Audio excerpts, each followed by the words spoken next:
నిజమైనటువంటి ఆనందాన్ని వెతుక్కుంటూ లోకపు సుఖాలను ఎప్పుడో వదిలేసుకున్నాం కదా, వాటిని త్యజిస్తున్నాం. ఆ ఆ త్యాగాన్ని చాలా చక్కగా విడిచిపెడుతూ మరి ఆ ఆనందాన్ని ఆ సుఖాన్ని వెతుక్కోవటానికి దేవుని దగ్గరకు దేవునిలోనికే వచ్చి దేవునితోనే తృప్తిగా యేసులోనే మనం భక్తిని చేయగలుగుతున్నామా, ఆ సంతోషాన్ని ఆనందాన్ని యేసులోనే వెతుక్కోగలుగుతున్నామా అన్న ఆలోచనకి మనం ప్రశ్నించుకుంటూ చాలా దూరం వచ్చాం. ఎంత దూరం వచ్చినా మనమైతే లోకంలో ఉండేటువంటి ఆనందాలలో సంతోషాలలో వెతుకుతున్నాము, కానీ దేవుని నీతిని రాజ్యాన్ని వెతుకుతూ ఆకలి దప్పులతో ప్రయాసపడుతున్నామనే దగ్గర కొంచెం మన భక్తి ప్రశ్నార్థకంగానే నడుస్తుంది. ఆయన నీతిని రాజ్యాన్ని వెతకటానికి బైబిల్ చెప్తున్నట్లుగా సింపుల్గా ఆదివారం చర్చ్కొచ్చి ప్రతిరోజు పొద్దున్నే బైబిల్ చదివి అవసరమైనప్పుడు ఉపవాస ప్రార్థనకి వెళ్ళి రాత్రి ఆల్నైట్ ప్రేయర్ అని ఒకసేపు రాత్రి అంతా గడిపి ఏదైనా వారంలో ఒకరోజు సువార్తకి వెళ్ళిపోయి అమ్మయ్య నేను దేవుని రాజ్యాన్ని వెతుకుతున్నాను, దేవుని నీతిలో ఉన్నాను అనుకుంటే కుదరదు. అవన్నీ ప్రతి క్రైస్తవుడు సామాన్యంగా చేయవలసినటువంటి క్రైస్తవ భాష అని చెప్పచ్చు, క్రైస్తవ ధోరణి అంతే. కానీ క్రీస్తు కొరకు బ్రతికే ఆకలి దప్పులు కలిగినటువంటి ఆ జీవితాన్ని సంపూర్ణంగా వెతుకులాడుకోవటంలో నిజమైనటువంటి ఆత్మీయతను వేరుగా ఉంటుంది. దాని గురించి మనం ప్రయత్నం చేస్తూ ఉన్నాం. శరీర సంబంధమైన బలం తొలగించుకోవాలని ఎంతోమంది మీ విశ్వాసంతో ప్రయత్నం చేస్తున్నామో మనం చూసుకోవాలి. అంటే శరీర సంబంధమైన బలం అంటే నా శరీరంలో మంచిది లేదని తెలుసుకుని ప్రతిసారి ఆ శరీరాన్ని దేవుని యొక్క ఉద్దేశంలో, దేవుని యొక్క చిత్తంలో దేవునికి అప్పగించుకుంటూ ఎంత ఎక్కువగా ఆ దేవుని బలము చేత నేను నింపబడాలి అనడానికి ప్రయాస మొదటిది. రెండవది పాత స్వభావాన్ని నూతన స్వభావంలోకి మలుచుకొని క్రీస్తుని ధరించుకోవటం. పాత శరీర స్వభావం చచ్చిపోయింది, క్రీస్తునందున్నవాడు నూతన సృష్టి అవుతాడు. నేను నూతన స్వభావాన్ని ధరించుకోవటానికి చేసే ప్రతి ప్రయత్నంలో నా శరీరం ఆత్మతో విరోధంగా పోరాడుతుండేటప్పుడు ఆ పోరాటాన్ని నేను పూర్తిగా తెలుసుకొని ఏ స్థితిలోనికి ఇంకా లోనికి వస్తానో నన్ను నేను పరీక్షించుకోవటం. మూడవది దేవునితో ఎక్కువ సమయం అన్ని వేళలా క్రీస్తుతో దేవునితో మన సమయాన్ని సంబంధాన్ని పెంచుకోవటం, స్పెండింగ్ టైం. ఎంత ఎక్కువగా దేవునితో ఆ సంబంధానికి కలిగి ఉండేటట్లుగా నా సమయాన్ని హెచ్చిస్తున్నాను, వెచ్చిస్తున్నాను, గడుపుతున్నాను, ఏ ప్రాధాన్యత దేవునితో గడపడానికి నా అవసరం లేక నా అవకాశం ఉపయోగపడుతుంది అన్నది నన్ను నేను పరీక్షించుకుంటున్నాను. చాలా ఎక్కువగా క్రీస్తుతో మంచి సమయం అన్ని వేళలా సంపాదించుకోవటం, గెలవటం. తర్వాత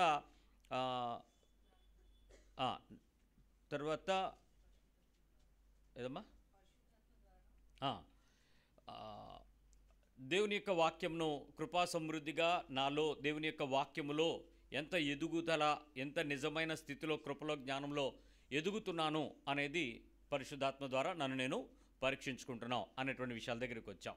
ఇవన్నీ కూడా ఆకలి దప్పులతో ఉండేటువంటి ప్రయాసే, నీతి కొరకు ఆకలి దప్పులతో ఉండేటువంటి ప్రయాస. అంటే ఆహారం తినటానికి మనిషికి ఆకలి వస్తే ఎంత తిప్పలు పడతాడో, దాహం అవుతుండేటప్పుడు మంచినీళ్ళు తాగటానికి లేక ఏదైనా దాహాన్ని దప్పికని తీర్చుకోవటానికి ఎంత ఎక్కువ తృప్తి పడతాడో, ఆ రెండింటికి మధ్యలో ఆ మనిషి యొక్క శరీరం తపన పడుతుంది చూసారా. తినాలి, తాగాలి, ఎక్కడ దొరుకుద్ది కొనుక్కుందాం, లేకపోతే ఇది మంచిది, ఇది శ్రేష్టమైనది, ఇది ఉత్తమైనదని తెచ్చుకోవడానికి ప్రయత్నం చేస్తామే, మన దగ్గర దాచుకోవడానికి ప్రయత్నం చేస్తామే. అలాంటి తపన దేవుని యొక్క నీతి కొరకు పడాలి. దేవుని యొక్క మాటకి అంత ఆకలితో, అంత దప్పికగా, అంత ఎదురు చూడగలుగుతూ, ఒకవేళ అదే సమయంలో ఎవరైనా నీకు ఇది కూడా మంచినీళ్ళే అని సారాయో, బ్రాందీయో లేక మత్తు పదార్థమో, పానీయమో నీకు ఇస్తే అప్పుడేం చేస్తాం? నాకు దాహం తీరుతుంది అనే ఆశలో అది పర్వాలేదని ప్రార్థన చేసుకుని పుచ్చుకుంటామా? అది అసహించబడింది, అది తృణీకరించబడింది. నా ప్రాణమును ద్వేషించగలగాలి. అది దానికి నేను ఒప్పుకోకుండా పోయినా పర్వాలేదు అని దాని కొరకు నేను ఆకలి దప్పులు కలిగి ఉండడానికి ప్రయత్నించాలి. అది నీతి, దేవుని యొక్క పద్ధతి. దానిలో మరొక విషయాన్ని నేర్చుకుందాం. 4వ విషయాన్ని నేర్పిస్తున్నాను.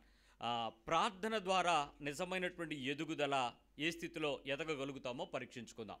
ప్రేయర్ లైఫ్లో ఆత్మీయమైన ఆకలి దప్పులు కలిగినటువంటి, నీతి కొరకైనటువంటి ఆకలి దప్పులు కలిగి ఉన్నటువంటి దేవుని రాజ్యమును వెతకడానికి ప్రయాసపడేటువంటి ప్రార్థనా జీవితం. ఎట్లాంటి ప్రార్థనా జీవితంలో మనలో ఎదుగుదల కలిగి ఉంటున్నామో ఒకసారి పరీక్షించుకుందాం. మనకి రోమీయులకు రాసిన పత్రిక 8వ అధ్యాయము 26వ వచనం, Romans 8:26. అటువలే ఆత్మయు మన బలహీనతను చూచి అటువలే ఆత్మయు మన బలహీనతను చూచి సహాయం చేయుచున్నాడు. ఏలయనగా మనము యుక్తముగా ఎలాగో ప్రార్థన చేయవలెనో ప్రార్థన చేయాలో మనకు తెలియదు. కానీ ఉచ్చరింప శక్యము కాని మూలుగులతో ఆ ఆత్మ తానే మన పక్షముగా విజ్ఞాపనము చేయుచున్నాడు. ఎవరు ఇక్కడ విజ్ఞాపన చేస్తారు? పరిశుద్ధాత్మ దేవుడు మన పక్షంగా మనం ఎలా చేయాలో తెలియనప్పుడు మన గురించి మనలో మనతో మన పక్షంగా విజ్ఞాపన చేయగలిగేటువంటి ప్రార్థనా సహాయం. అంటే ఒక మనిషి యొక్క ఎదుగుదల చేత కానప్పుడు చేయించేటువంటి ప్రార్థన నుంచి చెయ్యగలిగిన స్థాయిలోకి వచ్చేటప్పుడు ఆత్మతో చేయగలిగే ప్రార్థనా స్థాయికి ఎదుగుదల. అంటే నాకు ప్రార్థన అంటే ఏంటో తెలియదు. ఎప్పుడు మనం హైందవ విశ్వాసంలో నుంచి ఇతర మత విశ్వాసాల నుంచి యేసుప్రభు దగ్గరికి వచ్చినప్పుడు ప్రార్థన ఎలా చేయాలో మనకు తెలియదు.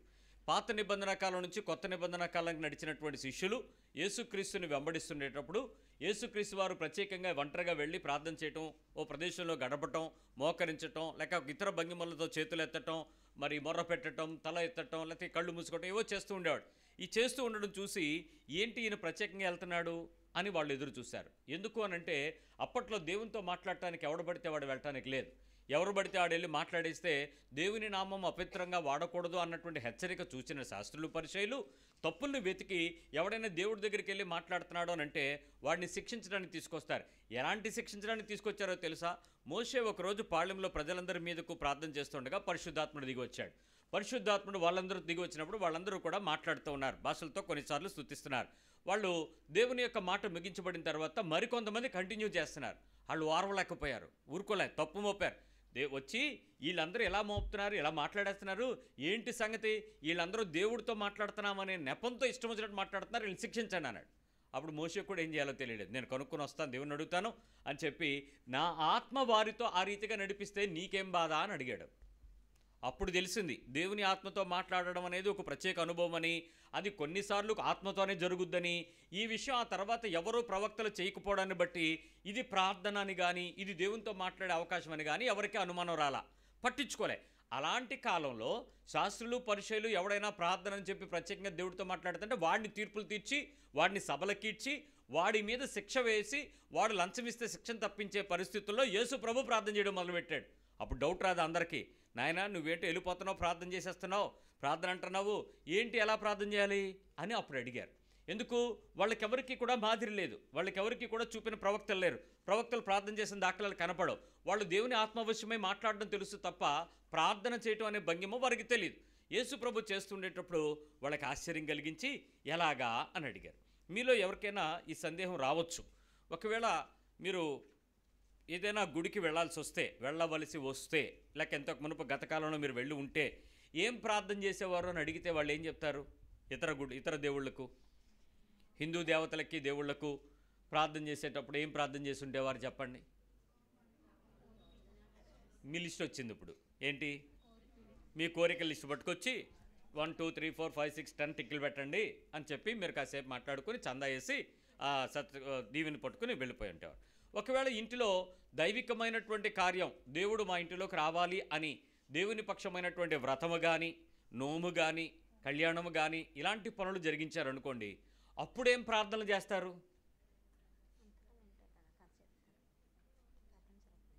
అప్పుడు కూడా ప్రార్థన లిస్ట్ ఏముండదు. ఈ స్టాండర్డ్ లిస్ట్ అలాగే ఉంటుంది. కాకపోతే ఆ వచ్చినటువంటి అయ్యవారు, ఆ పంతుల వారు ఆయనకి ఇచ్చినటువంటి అర్పణ భాగాన్ని బట్టి, ఆ సంబోధనను బట్టి, ఆ సంభావనను బట్టి, ఆ కాళ్ళకు దండం పెట్టడాన్ని బట్టి వారిని ఏం చేస్తారు? దీవిస్తారు. ఎవరి పక్షంగా? ఎవరు మధ్యలో ఉండేటువంటి పూజారి గారు వారిని దీవిస్తారు. ఇక్కడ దీవెన, ఆశీర్వాదము పక్షముగా తప్ప ప్రత్యక్షంగా వెళ్ళే స్తోపు ఎక్కడ ఇవ్వలేదు. అందుకే కొన్ని సామెతలు వచ్చినాయి. దేవుడు వరం ఇచ్చినా ఎందుకు ఇవ్వలేదంటే పూజారి సాటిస్ఫై అవ్వకపోతే వరం ఆపాడట అనుకుంటారు. వాస్తవానికి ఇది లోకంలో ఉండేటువంటి పద్ధతి. దేవుని దగ్గరికి వెళ్ళే మధ్యవర్తిత్వం గట్టిగా ఉండాలి, కరెక్ట్గా ఉండాలి, పర్ఫెక్ట్గా ఉండాలి. కానీ యేసు ప్రభు వారి దగ్గరికి వచ్చినటువంటి విచిత్రం ఏంటంటే ఈయన ప్రార్థన ఎలా చేయాలి అని అడిగినప్పుడు ఆయన చాలా చక్కగా ప్రార్థన చేయాడు. పరలోకముందున్న మా తండ్రి అని మొదలుపెట్టి ఒక లిస్టు మనకిచ్చి ప్రార్థన చేయించాడు. ఆ తర్వాత పోనీ దాన్ని ఏమైనా రెగ్యులర్గా అదే ప్రార్థన చేశాడా అని అంటే కాదు. రకరకాల ప్రార్థనలు, రకరకాల పరిస్థితుల్లో రకరకాల అంశాలు దేవునితో మాట్లాడినట్లు చూస్తున్నాం. ఆ మాట్లాడే విషయంలో ఈ విషయం వచ్చింది. ఏమని? యుక్తముగా ఎలాగ ప్రార్థన చేయాలో మనకు తెలియదు, ఎలా మాట్లాడాలో తెలియదు, ఎలా అడగాలో తెలియదు, ఎలా విన్నవించాలో తెలియదు, ఎలా మనవి చేయాలో తెలియదు.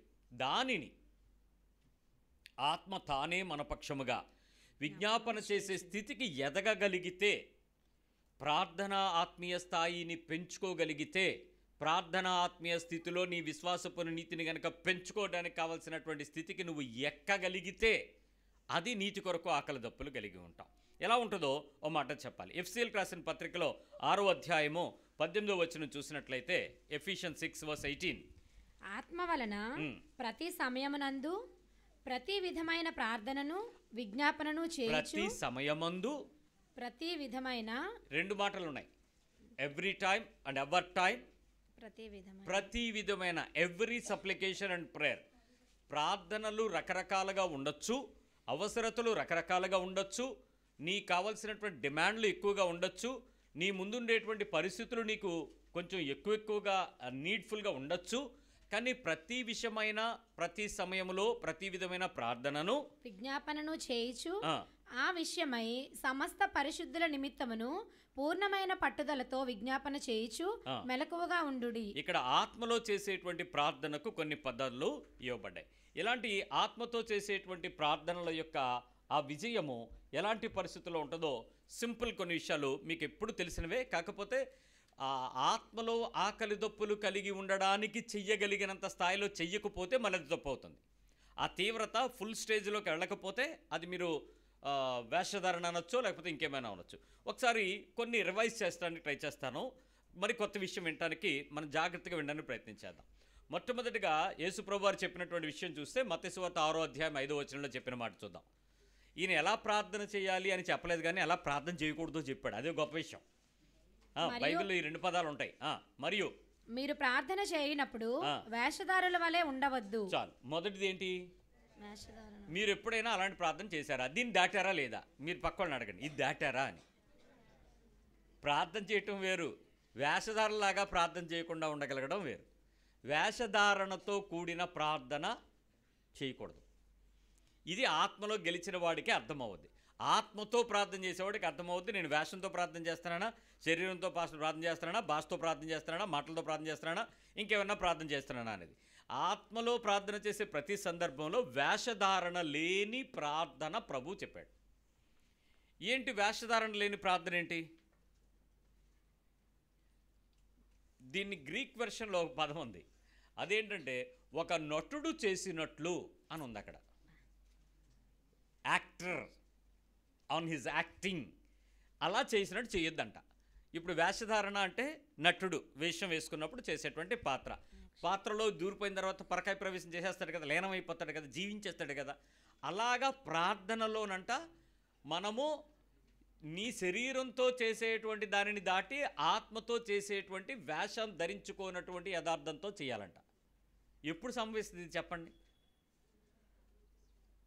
సాధారణంగా ఎవరికి చూడకుండా, ఎవరికి కనపడకుండా, ఎవరికి తెలియకుండా, ఎవ్వరూ నన్ను పట్టించుకోనప్పుడు నువ్వు చేయగలిగితే ఈ ప్రార్థన వస్తుంది.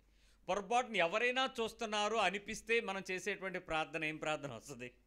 నటుల ప్రార్థనే వస్తుంది. నటులు ఇప్పుడు అక్కడెక్కడైనా ఒక టైం పీస్ పెట్టి, అలారం పెట్టి, ఇదిగో 20 నిమిషాలు మీరు ప్రార్థన చేయాలి అని చెప్పామనుకోండి, 20 నిమిషాలు ఎప్పుడవుద్దా అని ఎదురు చూస్తూ ప్రార్థన చేయటం వేషధారణతో కూడిన ప్రార్థన.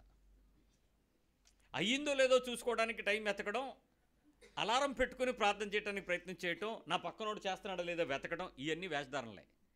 కానీ ఈ నటన అనేది లేకుండా యథార్థంగా చెయ్యగలిగినటువంటి ప్రార్థనకు మనం ఎదుగుతున్నామా లేదో ఒకసారి పరీక్షించుకోండి. ఇది మీరు అవును కాదు అనడానికి మీరు సమాధానం ఇప్పుడు చెప్పరు, ఎందుకంటే మీరు నిజంగా గెలిచినట్టే కనపడతారు అందరూ కూడా. చూపిస్తాను రెండో విషయం. ఇంకొంచెం కిందకి రండి. నీవు ప్రార్థన చేయనప్పుడు నీ గదిలోనికి వెళ్ళి తలుపు వేసి రహస్యమందున్న నీ తండ్రికి ప్రార్థన చేయుము. రైట్. మనుషులకు కనపడాలని ప్రయత్నం చేయొద్దు, దేవుడికి కనపడాలని ప్రార్థన చేయాలి. ఎలాగా? మనుషులకు కనపడాలని కాదు, కానీ ఎవరికి కనపడాలని? దేవునికి. మనం ప్రార్థన చేసేటప్పుడు మనుషులు కనపడకూడదని ఎప్పుడైనా ట్రై చేసామా? ఏం చేస్తూ ఉంటాం? సహజంగా మనం మాట్లాడేటప్పుడు ఇప్పుడు మీరు ఒక అరగంట తర్వాత బయటకు వెళ్తుంటే ఎక్కడికి వెళ్ళి వస్తున్నారంటే ఏం చెప్తారు మీరు? ప్రార్థనకు అంటారు.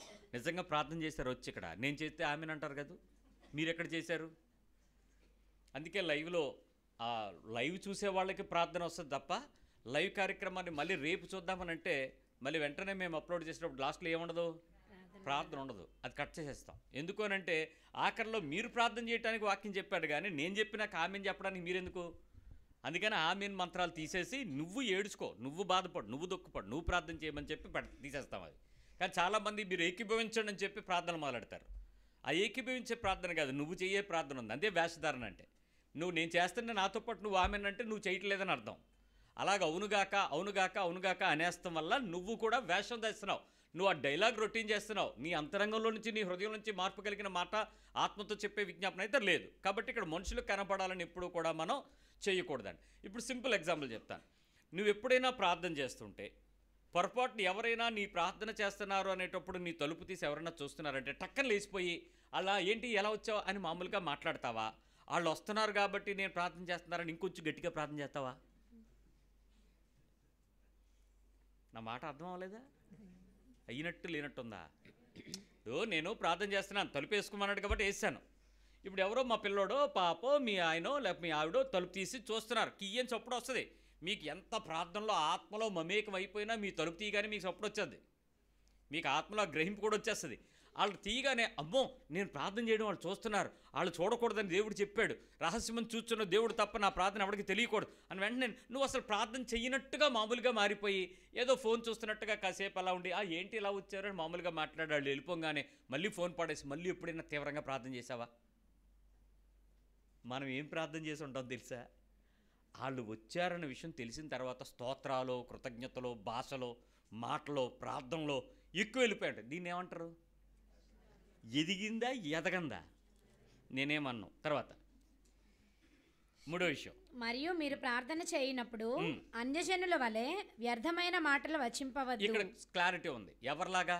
అన్యజనుల వలె అంటే ఏంటో తెలుసా? ఇందాక నేను అడిగాను చూడండి, వ్రతమో నోమో యజ్ఞమో యాగమో ఏమైనా చేస్తే వాళ్ళు ఏం మాట్లాడతారో మీకు తెలియాలి, వాళ్ళు ఎలా ప్రార్థన చేస్తారో మీకు తెలియాలి. వాళ్ళు ఏం అడుగుతారో చెప్పనా? సోమవారం ఒక దేవుడి దగ్గరికి వెళ్తే లిస్టు సేమ్, మంగళవారం ఇంకో దేవుడి దగ్గరికి వెళ్తే లిస్టు సేమ్, బుధవారం ఇంకో దేవత దగ్గరికి వెళ్తే లిస్టు సేమ్, గురువారం శుక్రవారం శనివారం ఆదివారం చర్చికి వచ్చిన లిస్టు సేమ్. అంటే వాళ్ళు రోజు ఏం చేస్తున్నారు? స్టాండర్డ్ లిస్ట్ పట్టుకుని అడుగుతున్నారు. అన్యుల్లాగా విస్తారమైనటువంటి మాటలు, విస్తరించినటువంటి వ్యర్థమైన మాటలు మాట్లాడు. ప్రార్థనలో వేస్ట్ మాటలు ఏం మాట్లాడతాం చెప్పండి? అసలు ప్రార్థనలో ఎప్పుడైనా మీరు వేస్ట్ మాటలు మాట్లాడారని మీకు తెలుసా? మీరు ఏం చేస్తారంటే, మీరు ఎప్పుడైనా ప్రార్థన చేస్తే మీ ఆడియో రికార్డ్ చేసుకోండి, మీ పక్కన చేసుకుని మీది మీరు వినకండి. మీది మీకు వింటే మీకు అంత పరిశుద్ధులు కూడా కనపడ్డావు, మీకు ఏకంగా దానిలో భాషలతో ప్రత్యక్షతలు కూడా వచ్చేస్తాయి. మీరు ప్రార్థనలు మీరు వింటే ఇంకెవరికైనా వినిపించండి, నేనేం ప్రార్థన చేస్తున్నానో వినండి అని వినండి. దానిలో మీరు మాట్లాడే విషయాల్లో ఒక చిన్న ఎగ్జాంపుల్ చెప్తాను. మీరు ఎవ్వరూ అన్యగా భావించొద్దు, మీరు భావించినా నేనేం చేయలేను కాదు, వాక్యం చెప్తుంది కాబట్టి చెప్తున్నాను మీకు వివరంగా. ప్రభువా అలాగని అనద్దన్నావు కదా, అందుకని అలాగ అనకుండా ఉండడానికి సాయించాను. నువ్వు ఆయనకి ఏం చెప్తున్నావు? నువ్వు అడుగుతున్నావా చెప్తున్నావా? చెప్తున్న మధ్యలో నువ్వు సలహాలు ఇస్తున్నావేమో. ఇదే వేస్ట్ టాక్, వ్యర్థమైన విషయాలు. ప్రభువా ప్రభుత్వాలు సాయం చేస్తామని చెప్పి మా చేత ఓట్లు వేయించుకున్నారు, అయితే ఇప్పుడు ప్రభుని ఏం చేయమంటావు? నువ్వేం మాట్లాడుతున్నావు? దేవునితో మాట్లాడుతున్నావు అన్న కాంక్ష, లేకపోతే చంద్రబాబు నాయుడు గారు పథకాలు ఇవ్వలేదని దుఃఖమా? ఏది నీ బాధ ఏంటి? ఎవరితో మాట్లాడుతున్నావు? ఏం మాట్లాడుతున్నావు? వేస్ట్ టాక్, వ్యర్థమైన మాటలు, పనికిరాని విషయాలు. కానీ దేవుని పేరట మాట్లాడుతూ, దేవునికి సూచనలు సలహాలు ఇస్తూ, దేవుని మాటను మళ్ళీ మనం మాట్లాడుకుంటూ నేను చాలా ఎక్కువసేపు ప్రార్థన చేస్తున్నాననే మూర్ఖపు భక్తి చాలామందికి ఉంటుంది. దేవునితో మాట్లాడేదానికి అన్యులు మాట్లాడేదానికి తేడా ఉంది. అన్యులు మాట్లాడుతున్న దానిలో వాళ్ళ సొంతంలో నుంచి, వాళ్ళ హృదయంలో నుంచి కోరికలు ఉంటాయి, వాటితో తీర్చుకోవటానికి ఏదో దుఃఖం పడిపోతూ ఉంటారు. మీరు అలా చెయ్యొద్దు. అక్కడ అన్యుల వలే అనే పదం వాడాడు. నువ్వు అలాంటి సలహాలు, సూచనలు, కొత్త కొత్త మాటలు, కొత్త కొత్త సూత్రాలు, కొత్త కొత్త పదాలు, కొత్త కొత్త విధానాలు చెప్పకో. అలాంటి వాటిని సజెస్ట్ చేయాల్సిన అవసరం లేదు దేవునికి. అలాంటి వాటిని చెప్పేటువంటి ఆలోచన కలిగినటువంటి మనస్సు కూడా మనకు ఉండకూడదు. కానీ చాలాసార్లు చాలా ఎక్కువ మాటల్లో మనం ఇలాంటి సూచన సలహాలు పెట్టేటువంటి పద్ధతి చాలా ఎక్కువగా మాట్లాడేస్తాం. మీరు రికార్డ్ చేసుకోండి, మీరు రికార్డ్ చేసుకుని వినండి, మీకు అర్థం. ఇదేంటిది సలహా ఇచ్చినట్టున్నాను, ఇదే దేవుడికి ఏదో గైడెన్స్ ఇస్తున్నట్టున్నాను, దేవుడికి ఏదో చెప్తున్నట్టున్నాను, నేను దేవునితో కదా మాట్లాడుతున్నాను, ఆయన సర్వాంతర్యామి, సర్వజ్ఞాని, సర్వజ్ఞుడు, సర్వత వ్యాపించి ఉన్నవాడు కదా, ఆయనకు ఆ విషయం తెలుసు కదా, మళ్ళీ ఈ విషయం నేనెందుకు దీన్ని చెప్పాలి అని నీకు ఎప్పుడైతే సిగ్గు అనిపిస్తుందో పదం మారద్దు. అంటే మన మాటల్లో దేవునితో మాట్లాడుతున్నానికి కావలసిన ఆత్మానుసారమైనటువంటి విశ్వాస పద్ధతి పెరగాలి. ఇంకా విస్తరించి మాట్లాడటం వలన తమ మనవి వినబడునని వారు తలంచుచున్నారు. వాళ్ళు అన్యులు ఎక్కువసేపు అలా కంటిన్యూ చేస్తే ఎక్కువసేపు వాళ్ళు దేవుడు మాటలు వింటాడని అనుకుంటారు, కాబట్టి అలా మీరైతే అనుకోవద్దు అన్నాడు. అంటే విస్తారమైనటువంటి మాటలతో కూడినటువంటి సంభాషణ, దానితో మాట్లాడుతున్నాము అనేటువంటి అనుభవానికి వెతుక్కునేటువంటి పద్ధతుల్లో చేయొద్దు అన్నాడు. అయితే ఈ మాటలు మాట్లాడే ప్రతి సందర్భంలో ఈ రిపీటేషన్స్ అనేవి మనకు విస్తారంగా మాట్లాడేటువంటి ఆ రిపీటెడ్ టర్మ్స్ అనేది మనలో ఉండగలిగేటట్లు చేయగలిగితే నీవు ఎదిగినటువంటి ప్రార్థనా జీవితం, ఆసక్తి కలిగిన ఆత్మలో చేయగలిగిన ప్రార్థనా జీవితం నీకు కలిగి ఉండినట్లే. 4వ విషయం చెప్తాను, అదే దీర్ఘ ప్రార్థనల గురించి ఆ పదం ఉంది అక్కడ అన్యుల్లాగా అనేది. 4వ విషయంకి వస్తాను. యాకోబు పత్రికలో 1వ అధ్యాయంకి రండి. జేమ్స్ 1:5. యాకోబు పత్రిక 1వ అధ్యాయము 5వ వచనం. మీలో ఎవరికైనాను జ్ఞానము కొదువుగా ఉన్న ఎడల, 1వ అధ్యాయము 5వ వచనం. కొదువుగా ఉన్న ఎడల అతడు దేవుని అడగవలెను, అప్పుడు అది అతనికి అనుగ్రహింపబడును. ఆయన ఎవరిని గద్దింపక అందరికీ ధారాళముగా దయచేయవాడు. అయితే ఇక్కడ కండిషన్ ఏంటి?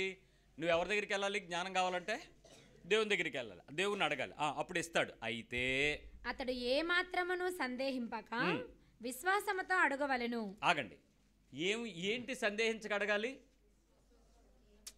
విశ్వాసంతో దేన్ని అడగాలి సందేహించకుండా? జ్ఞానమా కోరిక? జ్ఞానమా అవసరత? జ్ఞానమా నీ డిమాండా? జ్ఞానమా నీకున్న శోధన? జ్ఞానమా విడుదల? ఏది అడగాలి? చాలామందిని తెరకేసి ఇష్టం వచ్చినట్టు వాక్యం మార్చేశారు. మనకి ఏమడుతుందని తెలుసా? నువ్వేమన్నా అడిగితే డౌట్ లేకుండా అడుగు, నీకు వచ్చేద్దని. ఏమొస్తుంది? దేవుడు నీకేమిస్తాడు? జ్ఞానమే ఇస్తాడు. నీకు కావాల్సిందేమి ఇచ్చాడు. నువ్వేది పడితే అది వెళ్ళిపోయి దేవుడు నాకు ఇది ఇచ్చే, నాకు సందేహం లేదు, నాకు ఇచ్చే అంటే ఇప్పటికి సందేహం లేకుండా చాలా అడిగారు, వచ్చినాయి అవన్నీ రాలే. కానీ రాకపోయినా మీరు అడగడం మానలేదు సందేహం లేకుండా. కానీ ఎందుకు అడుగుతున్నారు? మీరు అడగాల్సింది అడగట్లేదు. అదే బుద్ధిహీనత. ఎదగాల్సింది అదే. జ్ఞానము కొదువుగా ఉన్నది. నాకు ఈ పని ఎలా చేయాలో తెలియట్లేదు, నాకు ఇది ఎలా మాట్లాడాలో తెలియట్లేదు, నాకు ఇది ఎలా సంధించుకోవాలో తెలియట్లేదు, ఎలా పరిస్థితుల మధ్య నడవాలో తెలియట్లేదు, ఈ పరిస్థితి నుంచి నేను తప్పించుకోవడానికి కావాల్సిన జ్ఞానం ఇవ్వు, ఈ పరిస్థితుల మధ్య నాకు కావాల్సిన ఉపకారం ఇవ్వు, నాకు దీనికి కావాల్సిన ఆలోచన చెప్పు. అది ఇస్తాడు డౌట్ లేకుండా. అది వస్తుంది మీకు ధారాళంగా. అంతేగాని తప్పుడు పనులు చేయడానికి జ్ఞానం ధారాళంగా ఇమ్మంటే ఇస్తాడా? ఇదే తెలియాల్సింది. అంటే నువ్వు అడుగుతున్న వాటిని సందేహింపక అనే పదానికి రకరకాల విషయాలలో సందేహింపక అడుగుతుంటాం. ఇప్పుడు యేసు ప్రభువు వారు చేసిన ఒక పనిని నేను మళ్ళీ మీ చేత చేయిస్తాను, మీలో ఎంతమంది చేస్తారో చూద్దాం. ఆయన అన్నాడు, రాత్రంతా చేపలు పట్టాము, వలలేసాము, కానీ ఒక్క చేప కూడా పడలేదయ్యా అన్నాడు పేతురు. యేసు ప్రభువు వారు ఏమన్నారు? కుడి పక్కన వలలు వేయి అన్నాడు. అప్పుడు ఆయన ఏమన్నాడంటే, మేము ప్రయత్నం చేశాము, సరే నీ మాట చొప్పున, ఆయనను నీ మాట చొప్పున మేము వలలు వేతుమని వారు వేసిరి. ఎంతమంది యేసు ప్రభువు చెప్పిన మాట ప్రకారం చేస్తే జరుగుద్దని నమ్మారు? వలలు పిగిలిపోయినాయి కదా, బోల్డ్ ఉండే కదా, లాగలేకపోయారు కదా, విస్తారమైన నంబర్ కూడా వచ్చింది కదా, సంఖ్య కూడా చెప్పాడు కదా అక్కడ. అలా ఉంచండి. ఇప్పుడు మనం వెళ్ళి ఆయనను నీ మాట చొప్పున వలలు వేస్తానని వేద్దాం. ఎంతమందికి పడతాయి? ఇప్పుడు వెళ్ళి బైబిల్ ఈ మాట ఉంది కాబట్టి యేసుప్రభు మాటని చెప్పి మనం వల వేస్తే చేపలు పడతాయా? మాట్లాడట్లేదండి. సందేహంగా అడుగుదాం, సందేహం లేకుండా అడుగుదాం. ఏమని? ఈ వచ్చిన ఇలా ఉంది కాబట్టి, సందేహం లేకుండా అడగమన్నావు కాబట్టి నాకేం డౌట్ లేదు, నేను అడుగుతున్నాను, నాకు ఇచ్చేయి అని అడగండి. ఏమవుద్ది అప్పుడు? వల దులుపుకోవడానికి టైం పడదు తప్ప ఒక్క పెత్తపరి కూడా పడదు. ఎందుకు? ఇది పేతురుకి యేసుకి మధ్యలో సంభాషణలో జరిగినటువంటి విషయం. దాన్ని తీసుకొచ్చి ఇప్పుడు నువ్వు సందేహం లేకుండా ట్రైల్ ఎర్ర వేస్తానంటే కుదరదు. నేను ఉద్యోగానికి అప్లై చేశాను. ఉద్యోగంలో నాకు మంచి కాంపిటీషన్, అక్కడ 600 మంది అప్లికేషన్లు వచ్చాయి, ఒక పోస్ట్ ఉంది. ఇప్పుడు నేను సందేహం లేకుండా అడుగుతున్నాను, ఏమని? ఎవడికి వచ్చినా నాకు అనవసరం, నా యేసు నాకు తోడై ఉన్నాడు, నాకు ఉద్యోగం వచ్చేస్తుంది. సందేహం లేకుండా అడుగుతున్నాను, Lord you are going to give me, amen. వెంటనే నేను వెళ్ళి ఆ ఉద్యోగానికి కావాల్సిన డ్రెస్ కూడా కుట్టించేసుకున్నాను. ఫెయిత్ లెవెల్, విశ్వాసం లెవెల్ ఎక్కువైపోయింది. ఏమని? యూనిఫామ్ కూడా కుట్టించేసుకుని రెడీగా, రైట్ ఇప్పుడు నెక్స్ట్ ఇప్పుడు నాకు ఆర్డర్ వచ్చేస్తుంది, ప్రార్థన కృతజ్ఞత కూటం మరుసటి రోజు రాత్రి కూడా పెట్టేశాను. వచ్చేస్తుందా సందేహం లేకుండా ఉన్నందుకు? క్రియారూపకమైన విశ్వాసం ఉంది కదా, నాకు వచ్చేస్తుందా? దేవుడు ఏం చేస్తాడో తెలుసా? 600 అప్లికేషన్ల మధ్యలో నీ అప్లికేషన్ కూడా ఒకటి ఉన్నప్పుడు, అయ్యా నేను పరీక్ష రాయడానికి కావాల్సిన జ్ఞానం నాకు ఇవ్వు అని అడిగితే నీకు ఫస్ట్ లాగా వచ్చే గెలిపి సహాయం చేస్తాడు. అంతేగాని ఉద్యోగం తెచ్చివ్వడం, నీకు అది ఇవ్వడం. అది వస్తుందని ఎదురుచేడక్కల ఎదురు చూడాల్సిన విషయాన్ని వదిలిపెట్టి సొంత జ్ఞానానికి చేసేసి దానికి భక్తి అనుకుని దేవుడు నాకు అది చేయలేదని తిరగబడిన వాళ్ళు ఎంతమంది తెలుసు నాకు. నా మీదకి వచ్చి గొడవబడిన వాళ్ళు ఉన్నారు. నువ్వు ఇంత చెప్పావు, అన్ని ప్రవచనాలు అన్నావు, ఈ వాక్యం అన్నావు. నేను చెప్పేది అదే, నీ జ్ఞానం కొద్దిగా ఉంటే సందేహం లేకపోతే వస్తుంది. అంతేకాని నీ కోరికలు తెచ్చుకోవడానికి సందేహం లేకపోయినంత మాత్రంలో యేసుప్రభు చెప్పాడని ఎవడో చెప్పిన పని చేసేస్తే నీకదేం వర్కౌట్ అవ్వదు. ఎదగాలి, ప్రార్థనలో ఎదుగుదల కలిగి ఉండాలని వాక్యం చెప్తుంది. అపనమ్మకం లేకుండా చేసేటువంటి, సందేహం లేకుండా చేసేటువంటి ప్రార్థన అది. మరొక మాట చెప్పాలి. మార్క్స్ వార్త 11:25. మార్క్ 11:25. మీకు ఒకని మీద విరోధం ఏమైనను కలిగి ఉన్న ఎడల మీరు నిలువబడి ప్రార్థన చేయనప్పుడు ఎల్లను వాని క్షమించుడి. అంటే ఇక్కడ అర్థం ఏంటంటే, ప్రార్థన చేయనప్పుడు ఎల్లను అనేటువంటి పదం ఉందంటే ఏంటంటే, ఈ వచనం కొంచెం జాగ్రత్తగా అర్థం చేసుకోవాలి. ఈరోజు నేను ప్రార్థన చేస్తున్నాను, అందుకని నిలబడి ప్రార్థన చేయకుండా కూర్చుని ప్రార్థన చేయమనే. నిలబడితేనే క్షమాపణ గురించి ఉంది, కూర్చుని చేస్తే ఏం లేదనా? అలాగేం లేదు. నువ్వు నిలబడినా, కూర్చున్నా, పడుకున్నా, మోకరించినా, ఏం చేసినా ప్రార్థనే. నువ్వు అర్పణ చెల్లించడం కంటే కూడా సమాధానంతో క్షమాపణ పొంది చేయటం అనేది దేవుని కోరుకుంటున్నటువంటి పని. ఎల్లప్పుడూ నువ్వు నిలబడు అని అంటే ప్రార్థన చేస్తున్నప్పుడు ఎల్లప్పుడూ నీకు జ్ఞాపకం చేసుకో అంటే,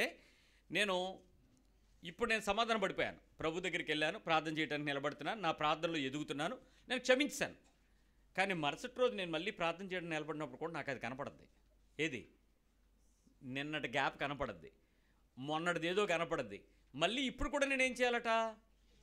మళ్ళీ క్షమించాలి. మళ్ళీ ఒక వారం తర్వాత ప్రార్థన చేయడానికి నేను నిలబడితే అప్పుడు కూడా నాకు ఏం కనపడద్ది? నేను సమాధానం పడలేని స్థితి నాకు కనపడద్ది. మళ్ళీ అప్పుడు కూడా నేనేం చేయాలి? క్షమాపణ అడగాలి. అంటే ఒకవేళ నేను ప్రార్థన చేయటానికి నిలబడుతున్న ప్రతి సందర్భంలో ఎప్పుడు విరోధం కలిగి ఉన్న వ్యక్తి నాకు కనపడుతున్నా, ఆ విరోధం సెటిల్ అయ్యేంత వరకు కూడా నా ప్రార్థనలో నేను చేయాల్సినటువంటి మనవుల కంటే ఆ వ్యక్తిని క్షమించడానికి నాకు సహాయం చేయమనే ప్రార్థన ఫస్ట్ ప్రయారిటీకి రావాలి. ఎందుకు? నా రిక్వెస్ట్, నా డిమాండ్ నాకు ఇంపార్టెంట్గా త్వరగా దేవుడు ఇచ్చేస్తాడేమో అనుకుంటున్నాను. కానీ దీనికన్నా ముందు దేవుడు ఏం కోరుకుంటున్నాడు? నువ్వు చేసే ప్రార్థన కన్నా నీవు సమాధాన పడాల్సినటువంటి, క్షమాపణ పొందాల్సినటువంటి ఆ వ్యక్తితో నీ హృదయంలో ఉండేటువంటి ఆ కాన్ఫ్లిక్ట్ని రిజాల్వ్ చేయడానికి కావాల్సినటువంటి నీ లిఫ్ట్, నీ ఎదుగుదల కావాలని కోరుకుంటున్నాడు. అక్కడ నేను సమాధానం పొందాను. కానీ చాలాసార్లు క్షమించకుండానే, చాలామందితో క్షమించబడకుండానే, చాలామందిని హృదయపూర్వకంగా సమాధానం లేకుండానే మనలో చాలామంది రెగ్యులర్ ప్రేయర్స్లో ఆరితేరిపోయిన వాళ్ళు ఉన్నారు చూడండి, పదాలతో బాగా ప్రార్థన చేసేవాడు. ఇలాంటి ప్రార్థనలు దేవుడు అంగీకరించాడు. సో నా ప్రేయర్లో నేను ఎప్పుడు కూడా ఏమవుతూ ఉండాలి? నా వ్యక్తిగత జీవితంలో ఎదుగుదల కలిగి ఉండాలి. ఆత్మతో చేయగలిగిన ప్రార్థనతో దేవుని సన్నిధికి వెళ్ళగలిగిన ఆ సంతోషపు కార్యం యేసుక్రీస్తు ద్వారా నాకు దొరికినందుకు నేను ఎంత ఆనందంగా ఉంటానంటే, నాకు తప్పుడు మార్గాల్లో నుంచి బయటికి తీసుకొచ్చినటువంటి విధానం కూడా నేర్పించాడు ఆయన. దానిలోకి ఎదగాలి, ఎదుగుదల కలిగి ఆ క్షమాపణ కలిగినటువంటి మనిషితో సమాధానం కలిగి నేను దేవుని దగ్గరికి రాగలిగితే నేను ఎదుగుతున్నట్టే. ఇంకొక విషయం చెప్తాను. లూకాసు వార్త 18. లూకా 18లో ఈ మానక పట్టుదలగా చేసినటువంటి, విజ్ఞాపన చేసినటువంటి ఒక వృద్ధురాలు ప్రార్థన ఉంటుంది. ఈమె చేసినటువంటి ప్రార్థన 9 నుంచి 14 విషయాలలో 9 నుంచి పరిసయ్యుడు సుంకరి చేసినటువంటి ప్రార్థన దగ్గరికి వద్దాం. కింద 2వ భాగంలోను నీతిమంతులు అనుకుని ఇతరులకు తృణీకరించి వారితో ఈ ఉపమానం చెప్పాను. ఎవరితో చెప్పాడు ఈ ఉపమానం? నీతిమంతులను. అంటే ఎవరెవరు వీళ్ళు? శాస్త్రులు పరిచయాల గురించి కాట్లా, మన గురించి. మనం చదివితే మనం ఎవరిని? ఇప్పుడు ఈ పిల్లవరు కొత్తగా వచ్చింది, ఇవాళ ఈరోజే వచ్చింది మందిరంలోకి. పెద్ద బొట్టు పెట్టుకుంది, పైన ఒక బొట్టు, పాపిడి కింద ఒక బొట్టు, మధ్యలో ఒక బొట్టు, కింద ఒక బొట్టు, మధ్యలో 3 బొట్లు పెట్టుకొచ్చింది. సో కొత్తగా వచ్చింది. ఇప్పుడు ఆ పక్కన ప్రార్థన చేయడానికి నేను మీలో సీనియర్ బెంచ్ని పిలిచి మీతో ప్రార్థన చేయమన్నాను. ఇప్పుడు మీ ఇద్దరిలో ఫస్ట్ ప్రేయర్ మీ మీద మీకు ఎవరికి బాగా నమ్మకం కలుగుతుంది చెప్పండి? సీనియర్కా, జూనియర్కా? పొరపాటున జూనియర్ నేను ఏమన్నా ప్రార్థన చేసి అమ్మా అన్నాను అనుకో, ఆవిడ అంటే ఏంటండి అన్నాను, నీకు ఏదో వచ్చి అన్నాను అనుకో, పక్కన ఉన్న ఆవిడ పళ్ళు ఊరేద్ది. నేను సీనియర్ ఉన్నాను ఇక్కడ, నా చేత చేయించకుండా బొట్లెట్టుకొచ్చింది వెనకాకమన్నా, ఇప్పుడు వచ్చి దాంతో ప్రార్థన అంటాడు ఏంటి అని ఒక పక్క కొంచెం కన్ఫ్లిక్ట్ వస్తుంది. ఒకవేళ ప్రార్థన చేయమన్నాం అనుకోండి, అలాంటి సమయంలో నీ మాటలు ఆ వ్యక్తి కలిగినటువంటి ఆ కొత్తగా వచ్చినటువంటి ఆ న్యూ సోల్ ఎవరైతే ఉన్నారో వాళ్ళ నోట్లో నుంచి వచ్చే మాటల కన్నా మీ నోట్లో నుంచి వచ్చిన మాటలు కొంచెం బాగుంటాయా లేవా? బాగుంటాయా లేవా? కొంచెం చెప్పరేమి, పాలిష్డ్, ఇంకా వెయిట్, ఇంకా రిఫైన్డ్, ఇంకా క్వాలిటీ, ఇంకా స్పిరిచువల్, ఇంకా ఎంత పదాలు వాడతారంటే ఆ టైంలో మీ భక్తి అంతా రంగదీసి ఆ జూనియర్కి నువ్వు బ్లాస్ట్ అయిపోవాలన్నమాట. ఆవిడ అడగాలి, ఏంటండి ప్రార్థన అనగానే అంత ధారాళంగా, అంత నాన్ స్టాప్గా, అంతంతసేపు ఎలా చేస్తారండి పొద్దున గారు? అయ్యో బాబోయ్, మీ ప్రార్థన ఆత్మ అంటే మరి ఏటనుకున్న ప్రార్థన అంటే అంతే అనేంత స్థాయికి నీ మనసు పెంచుకుంటున్న నీ మనసులో సొంకరి కనపడాలా, పరిసేయుడు కనపడుతున్నాడా? అక్కడ ఉంది. పరిసేయుడు సొంకరి మధ్యలో నువ్వెలా ఉంటావో చూసుకోవాలి. అంటే ఇప్పుడు నేను ఎదగాల్సిన స్థితి ఏంటి? ఎవరితోనైనా ప్రార్థన గురించి మాట్లాడాల్సి వస్తే అవతల మనిషి చేసే ప్రార్థన కన్నా నా ప్రార్థన గొప్పది అనుకోనోడు ఎవడెక్కడ? నేను చేసే ప్రార్థనలో కొంచెం సీరియస్గా ఉంటుంది, నేను కరెక్ట్గా చేస్తాను, నేనేం సోది చెప్పను, స్ట్రైట్ పాయింట్, స్ట్రైట్ ఇష్యూ, దానిలో ముందు స్తోత్రం పెడతాను, తర్వాత కృతజ్ఞత పెడతాను, తర్వాత థ్యాంక్స్ చెప్తాను, తర్వాత ఈ లిస్ట్ పెడతాను, తర్వాత ఒక రెఫరెన్స్ పెడతాను, ఆ తర్వాత థ్యాంక్ యూ చెప్తాను, ఆ తర్వాత ఆమెన్ చెప్తాను, లేదో ఒక ప్రోటోకాల్ ఉంటుంది ప్రార్థన. నేను పర్ఫెక్ట్గా చేస్తాను అనుకోని వాళ్ళు ఎవరున్నారు? అందరూ ప్రార్థన 4 రోజులు సీనియర్టీ వచ్చాయి, కానీ వీళ్ళందరికీ ఏమైపోద్ది? చాలా ప్రార్థన ఎక్కువగా చేసేయగలం అనిపిస్తుంది. కానీ ఇక్కడ చేసేటువంటి ప్రార్థనలో గర్విష్ఠతనంతో చేసేటువంటి ప్రార్థన లేక స్వనీతితో చేసిన ప్రార్థన అని చెప్పాలి. అలా కాకుండా మీరు ఎదగగలిగితే మీరు దేవునిలో నీతి కొరకు ఆకలి దొప్పులు కలిగి పోరాడుతున్న వారే. ఆ ప్రేయర్ లైఫ్లో గెలవగలిగే స్థాయికి ఎదగగలగడం. నేను మీకు చిన్న విషయం చెప్తాను వినండి. ఒక కుటుంబం 15 సంవత్సరాలు దేవుని యొక్క విశ్వాసంలో ఉన్నటువంటి కుటుంబం. ఆ ఇంటి కిందన వాచ్మెన్ కొత్తగా వచ్చారు. కొత్తగా వచ్చి మీ ఇంటికి వచ్చి 15 ఏళ్ల నుంచి మీరు క్రైస్తవులని తెలిసిన తర్వాత, అమ్మగారు మేము కూడా దేవుడిని ఎప్పటి నుంచో నమ్ముకుందాం అనుకుంటాం, కానీ మా కాలం టైం కలిసి రాలేదండి. కాకపోతే ఎలాగో మీ ఇంటి దగ్గర వాచ్మెన్గా వచ్చాం కాబట్టి మీ దేవుడిని మేము కూడా నమ్ముకుందాం అనుకుంటున్నాం అమ్మగారు, ప్రార్థన చేయండి, మేము కూడా ఏమో మా టైం బాగుంటే మేము కూడా మారతామేమో అని అన్నారు. ఒక వ్యక్తి దేవుని యందు విశ్వాసం ఉంచటం, లోకంలో ఉన్న మార్గాలను విడిచి దైవ మార్గాన్ని వెంబడించడం అందరికి ఇష్టమా కాదా? మనం కోరుకొని సువార్త చెప్పకుండా దగ్గరగా రాగలిగితే మనం ఖచ్చితంగా వాళ్ళ దేవుళ్ళని నడిపించాలని ఆసక్తి ఉండదా? ఉంటుంది. సో అయిపోయింది. వాళ్ళు 2 రోజులు చక్కగా పని అంతా చేస్తున్నారు, నమ్మకంగా ఉంటున్నారు, ప్రేమగా ఉంటున్నారు, బాధ్యతగా ఉంటున్నారు. కనపడినప్పుడల్లా అమ్మగారు ఏదైనా వాక్యం చెప్పండి, ఏదైనా మాట చెప్పండి, అయ్యగారు ఏదైనా చెప్పండి అంటున్నారు. ఇప్పుడు నేను వచ్చాను మీ ఇంటికి. ఏది కొత్తగా వచ్చిన వాచ్మెన్, సీనియర్టీ అయిన 15 సంవత్సరాలు మా సంఘ పెద్ద ఉన్న నీ దగ్గరికి వచ్చేసాం. ఇప్పుడు ఆ కొత్త వాళ్ళని వెంటనే మాకు పరిచయం చేయాలనుకుంటారా లేదా? అయ్యగారు కొత్తగా వచ్చారండి, యేసుప్రభుని నమ్ముకుంటారంట, మీరు ఏదో ఒకటి చెప్పాలని ఏం చేయాలి? మార్చేయండి. నేను వెంటనే అంతకనైనా సింపుల్ ఇదేముంది, మార్చేయటం చిన్న విషయమే కదా అని చెప్పేసి పిలిచి, ఈ కుటుంబం ఏదైతే 4 రోజుల నుంచి కిందకు వచ్చి పైకి వచ్చి నేర్చుకుంటున్నారో ఆ ఇంట్లో నుంచి, ఆ ఇంట్లో ఒక చిన్నపిల్లడనో పెద్ద అమ్మాయిని పిలిచి, నాయన ఈ 4 రోజులు ఈ ఇంటి వాళ్ళతో నువ్వు పరిచయం కలిగి ఉన్నావు కాబట్టి నువ్వు ప్రార్థన చేయరా, దేవుడు వింటాడు అన్నాను అనుకో. 15 ఏళ్ల సీనియారిటీ ఉన్న నీ కుటుంబం ఎదురుగా 2 రోజుల నుంచి 4 రోజుల క్రితం వచ్చినటువంటి ఒక విశ్వాసి అనకూడదు, కొంచెం ఇష్టం ఉన్నాడు, వాళ్ళ చేత ప్రార్థన చేయంటే మీరు ఆ ప్రార్థనను ఏకీభవిస్తారా? ఏకీభవించగలరా? మొక్కలు అలా చూస్తున్నారేంటి? ఏకీభవిస్తారా? ఒకవేళ ఏకీభవిస్తే వాడనేటువంటి మాటల్లో మీరు అనుకునే ప్రార్థన ఉంటుందా? మీ పదాలు, మీ టెంపో, మీ సీక్వెన్సు, మీ స్తోత్రం, మీ కృతజ్ఞత, ఏసునాదా ఏసయ్యా, ఈ భాషా పదాలు ఏమైనా ఉంటాయా? ఆ కొత్తోడు మాట్లాడేటప్పుడు ఏముండదు. ఆడికి తెలిసిన భాషలో ఆడు మాట్లాడుతుంటే నేను వెంటనే వాడు అయిపోయిందండి అన్నాడు అనుకో. ఆమెనన్నాడు, ఆడికి తెలియదు కదా, ఏసునామంలో ముగింపు ఏం తెలియదు కదా, అయిపోయిందండి అన్నాడు అనుకో. దేవుని నామానికి వందనాలు నాన్న, చాలా చక్కగా ప్రార్థన చేసావు, మంచిది, మనందరం భోంచేద్దాం పదండి అన్నాడు అనుకో. మీకు మనసు సాటిస్ఫాక్షన్ ఉంటుందా? ఆడేంటి అన్నాడు, ఈడు ఆమె నిడిసాడేటి, దానికి వందనాలు నేస్తాడా? అసలు ఆ పిల్లడు ఏం మాట్లాడాడు, అది ఏంటి ఆ పదాలు ఏం లేవే, ఆలివన్ ఓకే అనిసాడేటి, అసలు ఎలా ప్రార్థన చేయాలి, అసలు ఏంటి అనుకుంటున్నాడు అసలు? ఇప్పుడు మీకు ఎవరి మీద డౌట్? నా మీద, ఆడి మీద? నా మీద డౌట్ ఏంటంటే నువ్వు పరిసేయుడివి, నేను సుంకర్ని. నేనేమో సుంకర్లాగా ఉన్నాను, నువ్వేమో పరిసేయుడిలాగా ప్రార్థన చేస్తావు. ఆ ప్రార్థన స్థాయి నువ్వు గెలవగలగడమే నీ భక్తిలో నీతి కొరకు ఆకలి దొప్పులు కలిగిన ప్రార్థన జీవితంలో ఎదగడం. వాడు ఏం మాట్లాడాడో అనవసరం, వాడు ఏం చెప్పాడో అనవసరం, ఏం పదాలు వాడాడో అనవసరం. వాడి హృదయంలో ఉన్నాయి, కానీ నోటికి భాష నీలాగా రాదే. కాబట్టి వాడు ఏం చెప్తున్నాడో వాడి హృదయం దేవుడు చూస్తున్నాడు. వాడితో పాటు ఏకీభవించలేకపోయింది, దౌర్భాగ్యం నీది. ఇప్పుడు ఎలా ఉంటుంది నీ స్థాయి ఎదుగుదల, ఎలా ఉంటుంది ఒకసారి ఆలోచించండి. ఆ పదాలలో మాట్లాడే వ్యక్తితో నీ ఆత్మీయతను నువ్వు పెంచుకోగలిగితే నువ్వు ఎదిగినట్టే. 7వ విషయం ఒక మాట చెప్పేస్తే నేను ముందుకెళ్తాను. ఎప్పుడైనా నీ జీవితంలో యాకోబు పత్రిక 4వ అధ్యాయంలో 1 నుంచి 3 వచనాలు నిన్ను ఎన్కౌంటర్ చేసిన ఏమో చూద్దాం. జేమ్స్ 4:1. మీలో యుద్ధములను పోరాటములను దేని నుండి కలుగుచున్నవి? మీ అవయవంలో పోరాడు మీ భోగేచ్ఛల నుండియే కదా. మీరు ఆశించుచున్నారు, కానీ మీకు దొరుకుటలేదు. నరహత్య చేయుదురు, మత్సరపడుదురు, కానీ సంపాదించుకొనలేరు. పోట్లాడుదురు, యుద్ధము చేయుదురు, కానీ దేవుని అడుగునందున మీకేమీయూ దొరకదు. మీరు అడిగినను మీ భోగముల నిమిత్తము వినియోగించుటకై దురుద్దేశంతో అడుగుదురు, కనుక మీకేమీయూ దొరుకుటలేదు. ఆగండి. అడిగినను మొదటి మీరు అడగట్లేదు, అడగకపోగా యుద్ధాలు పోరాటాలతో ఉన్నారు, పోరాడుతున్నటువంటి భోగేచ్ఛలు ఉన్నాయి, దాని విషయంలో ఆశిస్తున్నారు, దాని విషయంలో అవసరమైతే దేనికైనా సంపాదించుకోవడానికి చంపేస్తున్నారు, కోప్పడి మచ్చరపడుతున్నారు, పోట్లాడుతున్నారు, యుద్ధాలు చేస్తున్నారు. కానీ దేవుని దగ్గరికి వచ్చి అడగడానికి బదులు మీ కెపాసిటీని మీరు తెచ్చుకోవడానికి ప్రయత్నం చేస్తున్నారు. ఎందుకు ఇవ్వడం, ఎందుకు రాదు, ఎందుకు చెయ్యరు, ఎందుకు దొరకదు, ఈ పోరాటంతో నీ మనసు లాగుతుంది. అడిగినా మీరు ఏం అడుగుతున్నారంటే భోగెచ్చలు, మీకు కావాల్సినటువంటి సుఖాలు, ఐశ్వర్యాలు, సంతోషాల కొరకు అడుగుతున్నారు, కాబట్టి అవి మీకు రావట్లేదు అన్నాడు.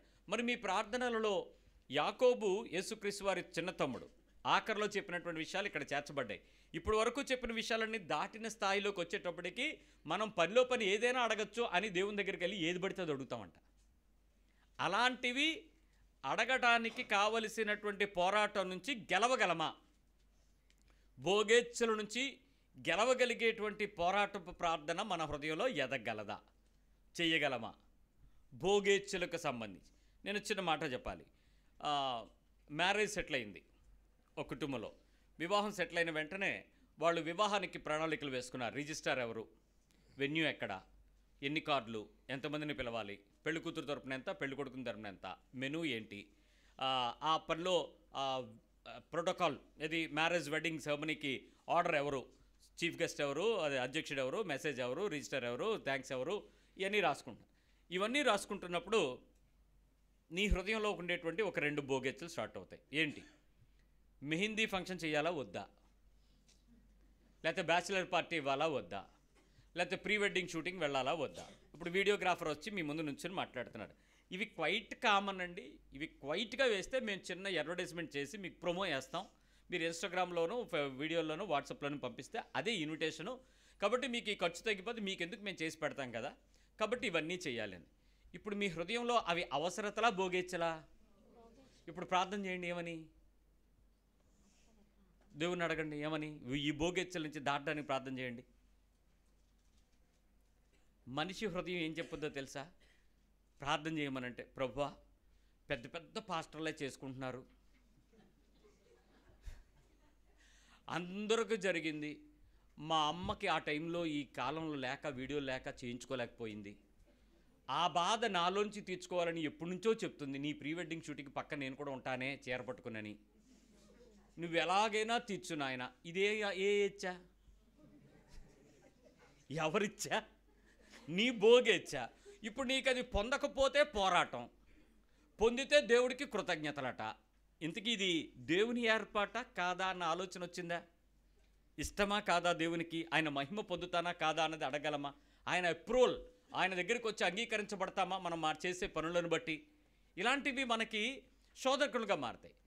మనకి కొన్ని భోగెచ్చలు ఎలాంటి పరిస్థితులు ఉంటాయి? ప్రభువా ఎప్పుడూ చూడలేదు, నువ్వు ఒక్కసారి అనంతగిరి వాటర్ ఫాల్స్ దగ్గరికి పట్టుకెళ్ళి బొంగులో చికెన్ తినిపించు, అది ఎలా ఉంటుందో ఒక్కసారి నేను చూడాలని ఉంది, నువ్వు ఎలాగైనా తీసుకెళ్ళగలిగినాడు, ఈ వేసవకాలంలోనే పట్టుకెళ్ళు, నువ్వు చేస్తావు, నమ్ముతున్నాను, స్తోత్రం, ఆమెన్.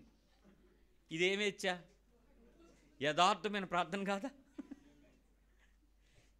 కాంబినేషన్ ఆఫ్ ప్రేయర్స్లో నీ హార్ట్ వరల్డ్, మధ్యలో ప్రార్థనలో స్పిరిటు.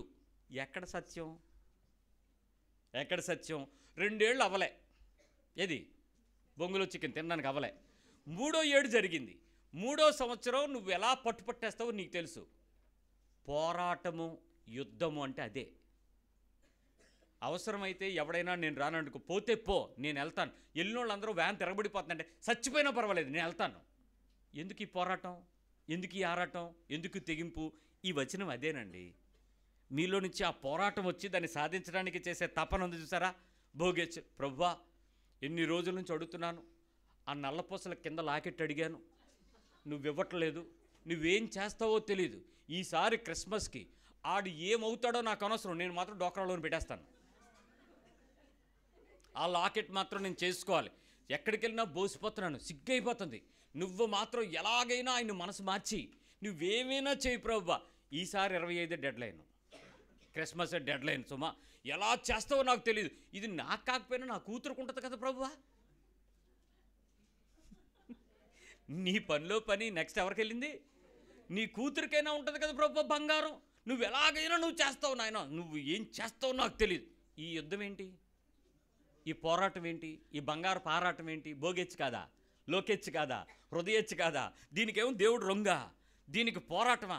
నీకు 4 ఏళ్ళ నుంచి డోక్రా పెడుతున్నా ఆ టైం కరెక్ట్గా ఫీజు కట్టమని వస్తుంది నోటీస్. సరిగ్గా నీకు ఇంకా బంగారం రేట్ ఎంత, రోజు గ్రామ్ ఎంత అని ఎత్తుకుంటున్నప్పుడే ఫీజు నోటీస్ వస్తుంది.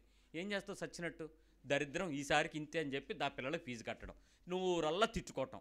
అలా 2 ఏళ్ల నుంచి దేవుడు నిన్ను పాపం చేయకుండా ఆపడానికి ట్రై చేస్తాడు. 2 సంవత్సరాల తర్వాత యేసు ప్రభుని హత్య చేసేస్తావు. బంగారు షాప్లోకి వెళ్ళి ఖజానా జ్యువెలర్స్లో కూర్చుని ప్రార్థన మొదలెడతావు. ఏమని? చచ్చిపోయావా లేదా, నేను కొనుక్కుంటున్నాను స్తోత్రం అని. ఏంటి నీ హత్య? ఎంత పోరాటం!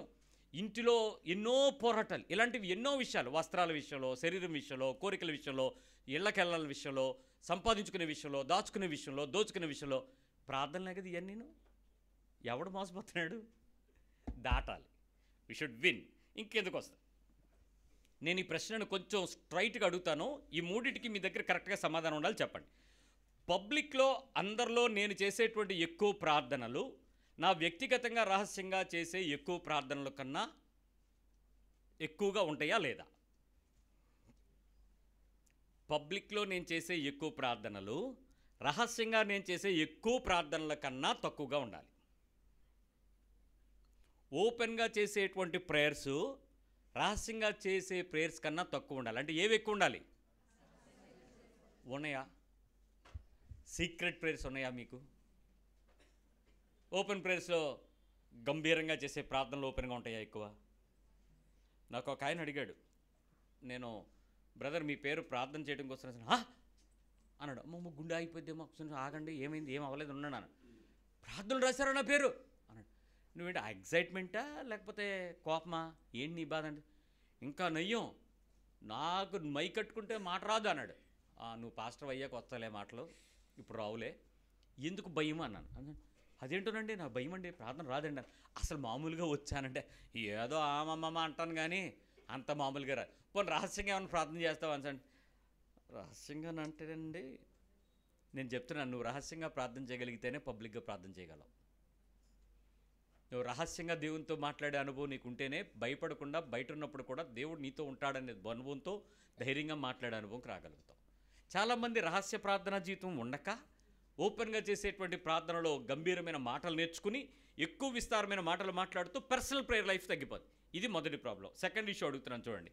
నీ భాష, నీ పదాలు నీ కోసం చేస్తున్నప్పుడు, ఇతరుల కోసం ప్రార్థన చేస్తున్నప్పుడు మార్పు లేకుండా ఏమైనా రొటీన్గా నడుస్తున్నాయా? నీ కోసం చేసే ప్రార్థనలు కానీ ఇతరుల కోసం చేసే ప్రార్థనలు కానీ నీ మాటలు, నీ భాష, నీ పదాలు, నీ సెంటెన్స్ ఫార్మింగ్ ఉంది కదా, సేమ్ ఉంటాయా, ఏమైనా మారుతుంటాయా? మీరు ఎవరైనా ఇదిగో ఈ చిన్నపిల్లలు ఉన్నారు ఇక్కడ, ఈ పిల్లల్ని లేపి దేని గురించి ప్రార్థన చేయమన్నా స్టాండర్డ్ ప్రార్థన ఏమంటే చెప్పండి. God bless mummy, God bless daddy, God bless education, God bless my friend, God bless my grand father. వీళ్ళకి వీళ్ళ అమ్మ ఏదో ఒకటి చెప్పుద్ది. ఇలా నాన్నగారి నాన్న అమ్మ కోసం ప్రార్థన చేయమంటారా, అమ్మమ్మ తాతయ్య కోసం ప్రార్థన చేయమంటారా? అమ్మలో దేనికోసం చెప్తారు ఎక్కువ? అమ్మమ్మ తాతయ్యే. నానమ్మ తాతయ్య, నానమ్మ అమ్మమ్మ చచ్చిపోయినా పర్లేదు వీళ్ళకి. వీళ్ళ గురించి తెగ ప్రార్థన చేయమని నేర్పిస్తారు. వీళ్ళు చేసే ప్రార్థనలో కూడా తీవ్రమైన ప్రార్థనలు అంటే గాడ్ బ్లెస్ తాతయ్య, గాడ్ బ్లెస్ మామ. వీళ్ళ గురించి అంటే ఇంకేదైనా చెప్పామనుకోండి ఒక రిక్వెస్ట్, నాన్ స్టాప్గా ప్రార్థన చేస్తారు. చూసుకుంటాడు, పలానా ఆంటీకి బాగలేదు, పలానా అంకుల్కి బాగలేదమ్మా ప్రేయర్ చేయండి అని అంటే వాళ్ళకి గుర్తుండి మరుపు వచ్చేంత వరకు ఎక్కడికి వెళ్ళినా అదే ప్రార్థన, ఏ రోజైనా అదే ప్రార్థన, ఎవరి మధ్యలోనైనా అదే ప్రార్థన. మరి ఇప్పుడు వాళ్ళ ప్రార్థనలో మార్పు ఉందా? స్టాండర్డ్ టెంప్లెటా? మరి నీ సంగతి ఏంటి? చాలా చోట్ల ఆ స్టాండర్డ్ ప్రేయర్ నడిచిపోద్దేమో, కొంచెం మార్పు రాకుండా, పదాలు రాకుండా, ఏ లేకుండా ఉండిపోతుందేమో. ఒకవేళ అలా గనక జరుగుతున్నట్లయితే నీ ప్రార్థనలో నీకు ఇంకా ఎదుగుదల కలిగినటువంటి దేవునితో సంబంధం అనేది లేకుండా ప్రార్థన అనే దానితో సంబంధం పెంచుకున్నావు. ప్రార్థన దేవునితో సంబంధం కలిపేది. ప్రార్థనతో సంబంధం పెంచుకోవడం వల్ల ఉపయోగం ఏమీ లేదు. ప్రార్థన అనే పదములో నుంచి దేవునితో సంబంధం కలిగి ఉండడానికి ఎదుగుదల కావాలి. మూడో విషయం అడుగుతాను చూడండి. అందరి ముందు చేయటానికి తెగబడుతున్నానా, భయపడుతున్నానా? ఎప్పుడైనా ప్రార్థన అంటే ఎవరున్నా, ఎంతమంది ఉన్నా నేను చేయటానికి ముందుకు వస్తానా, వెనక్కి వెళ్తానా? ఏం చేస్తాం? జనరల్గా ముందుకు వస్తామా, వెనక్కి వస్తామా? ముందుగా. ఎందుకు వెనక్కి వెళ్తాం చెప్పండి? మీ హృదయం మీ మీద నిందారోపణ చేస్తుంది, నెంబర్ 1. నెంబర్ 2, పెద్ద ప్రార్థన చేసేస్తావు, నువ్వు అలా లేవని ఎవడైనా అంటాడేమో అని భయపడి వెనక్కి వెళ్తారు. నెంబర్ 3, ప్రార్థన చేసిన తర్వాత వచ్చేటువంటి కామెంట్సు, లేకపోతే ఇంకేదో చేస్తే దాని విషయంలో వచ్చేటువంటి భరింపును మనం ఎదుర్కోలేమనేటట్లుగా మనం వెనక్కి వెళ్తాం. కానీ ఏది జరుగుతున్నా నీ ప్రార్థనతో నీకు దేవునికి ఉండేటువంటి ఆ అనుకూలమైన సంబంధానికి ఎవరేమనుకున్నా నీకు అనవసరం. ఆ స్థాయిలో నువ్వు మాట్లాడగలిగే పద్ధతిని నువ్వు ఎదుగుదల గనక ఆత్మలో రాగలిగితే నీ పదోచ్చరణ వల్ల కానీ, భాషా దోషాలు కానీ, లేక వ్యాకరణ దోషాలు కానీ ఏమీ ఉండవు నీకు. నీవు స్పిరిట్లో చేయటం నేర్చుకుంటే ఉచ్చరింప సఖ్యం కానీ మూలుగులతో ఎలా ప్రార్థన చేయాలో తెలియదు అంటున్నాడు కదా. ఆ జ్ఞానం దేవుడిస్తాడు. దాంతో మీరు కొత్తగా ప్రతిసారి అనుభవంగా, ప్రతిసారి నూతనంగా, ప్రత్యేకమైన పదాలతో దేవుని ఆత్మలో మీరు చేర్చడానికి ప్రయత్నం చేస్తారు. సందర్భం తెలుసుకోకుండా ఇష్టానుసారం ఎప్పుడు కూడా చేయడానికి ప్రయత్నం చేయొద్దు. Now let me come back the point number 8. దేవుని అవసరతలు భారంగా అర్థించడం ఎంతమందికి తెలుసు? The godly needs. నీకు భారంగా, నీకు ఎంతమందికి దేవుని దగ్గరికి వెళ్ళి అడగడం తెలుసు? మీ అవసరతలు అడగట్లేదు నేను. ఎవరి అవసరతలు ఏంటి? దేవుని అవసరతలు ఏంటి? ఎప్పుడన్నా మీతో చెప్పాడా? మీరేమన్నా కనుక్కున్నారా? ఏమన్నా ప్రయత్నం చేశారా? ఇది దేవుని అవసరత, ఈ సమాజానికి ఇది ఈ విషయం అవసరమేమో అని మీరు ఎప్పుడైనా ప్రయత్నం చేసి దానిని దేవుని దగ్గరికి వెళ్ళి భారంగా అర్థించడానికి ప్రయత్నం చేశారా? ప్రభువా నువ్వు ఎలాగైనా కలుగు చేసుకో, నువ్వు ఎట్లయినా రా, నువ్వు ఎలాగైనా చూడు, లేకపోతే నువ్వు ఇవ్వండి, మీరు రావాలి, మీరు కలుగు చేసుకోవాలి, ఎలా అని ఎప్పుడైనా అడిగారా? రాజస్థాన్లో మత మార్పిడి బిల్లు అనేది ప్రవేశపెట్టారు. మీలో చాలామందికి తెలిసి ఉండొచ్చు. నేను ఆల్రెడీ వాట్సాప్లో దానికి సంబంధించినటువంటి విషయాలు, చట్టానికి సంబంధించిన సవరణలు అవన్నీ కూడా పెట్టాను. జార్ఖండ్లో మత నిరోధక బిల్లు ఉంది. ఒరిస్సాలో దాని పాక్షికంగా ఓరల్గా దాన్ని అడ్మిట్ చేస్తున్నారు. మరికొద్ది రోజుల్లో పవన్ కళ్యాణ్ గారి దయ వలన కొంచెం బీజేపీ అధికారికంగా ప్రాబల్యం ఉండడాన్ని బట్టి భారతదేశంలో, మన ఆంధ్రప్రదేశ్లో కూడా మత నిరోధక బిల్లు రావడానికి పెద్ద దూరం ఏమీ లేదు. కావాల్సిన మెజారిటీ ఉంది, ప్రతిపక్షం లేదు. కాబట్టి బిఫోర్ దిగిపోయే ముందుగా ఖచ్చితంగా మత నిరోధక బిల్లు ఖచ్చితంగా ప్రవేశపెట్టాలి అన్న బీజేపీ ఎజెండాలో మన ఆంధ్ర రాష్ట్రం కూడా ఖచ్చితంగా రాగలదు. పెద్ద డిఫరెన్స్ ఏమీ రాదు. దీన్ని ఎవరు కూడా నిర్బంధంగా, ఎందుకంటే ప్రతిపక్షం లేదు కాబట్టి యాక్సెప్ట్ చేయాల్సిందే. కాసేపు మీడియా కూడా వాళ్ళ చేతుల్లో ఉంది కాబట్టి జరుగుద్ది. ఇప్పుడు దేవుని అవసరత ఏంటి? ఎంతమంది దేవుని అవసరతను గుర్తించి ఈ టైంలో భారంగా దేవుని అవసరత కొరకు ప్రార్థన చేసేవాళ్ళు ఉంటారు? ఇప్పుడు దేవుని అవసరతను గుర్తించి ప్రార్థన చేసే వాళ్ళకి మీ అవసరతలు ప్రయారిటీ కాదు. మీ వ్యక్తిగతమైన విషయాలపై అవసరతలు ఉండవు. నిజంగా అలా లేకుండా దేవుని అవసరతల కొరకే ఎప్పుడైనా నీ హృదయంలో ఆ దేవుని ఆత్మ చెప్పే ప్రార్థనలు విన్నారా? ఇంక మీకేమీ మీ సొంత విషయాలు మీకు కనబడవు. మీ బాధలు కానీ, దుఃఖాలు కానీ, ఈతి బాధలు కానీ, అరువులు కానీ, అప్పులు కానీ, నొప్పులు కానీ, జబ్బులు కానీ, కష్టాలు కానీ, సమాధానాలు కానీ, ప్రభుత్వం కానీ, శిక్ష కానీ ఏం కనపడదు. మీకున్నది దేవుని భారం, దేవుని అవసరత. ఇది ఎదుగుదల. మీ స్పిరిచువల్గా మీరు దేవునిలో నీతి కొరకు ఆకలి దప్పులు కలిగి ఉంటున్నారనడానికి మీలో వచ్చేటువంటి మెచ్యూరిటీ. ఆ స్థాయికి ఎదగకపోతే ఇంకా అప్పటికి ఎంతసేపు కనపడినా అయ్యగారు మా అబ్బాయికి ఉద్యోగం రాలేదు ప్రార్థన చేయండి, అయ్యగారు మా చిన్నమ్మాయికి పెళ్ళి అవ్వలేదు ప్రార్థన చేయండి, అయ్యగారు ఏటండి అయ్యగారు 3 సంవత్సరాల నుంచి వస్తున్నా మీ చర్చికి, మా అమ్మాయి కడుపు రాలేదు ప్రార్థన చేయండి. ఇక నువ్వు ఏది నోరు తెరిస్తే ప్రతిదానికి నాకు ఇచ్చే ఇన్స్ట్రక్షన్సే. ఏంటి నాకు ఇచ్చే ఇన్స్ట్రక్షన్? ప్రార్థన చేయమని. ఇంకా డైరెక్ట్గా చెప్పాలంటే ఏం రా చేయట్లేదు చేసుకో అన్నట్టు, నన్ను చేసుకోమని. మరి నువ్వేం చేస్తావు?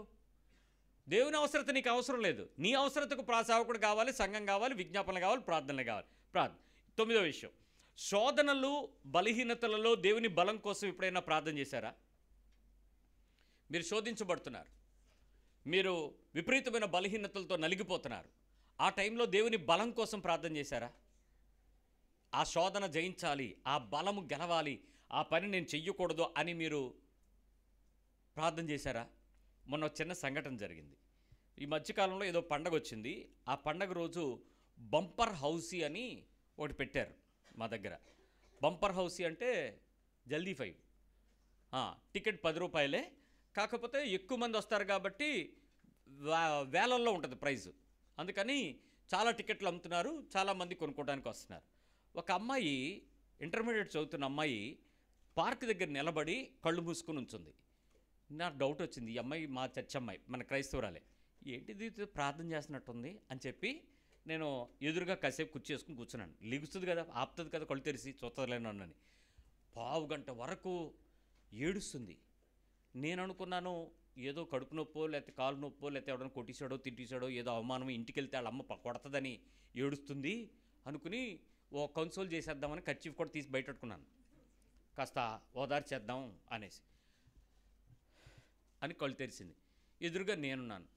వెంటనే చున్నీతో తుడుచుకొని ప్రైజ్లాడన్నా అంది. ఒకసారి ఇట్రా అన్నాను, కూర్చోమ్మా అన్నాను, వాటర్ బాటిల్ ఇచ్చాను, తాగమ్మా అన్నాను.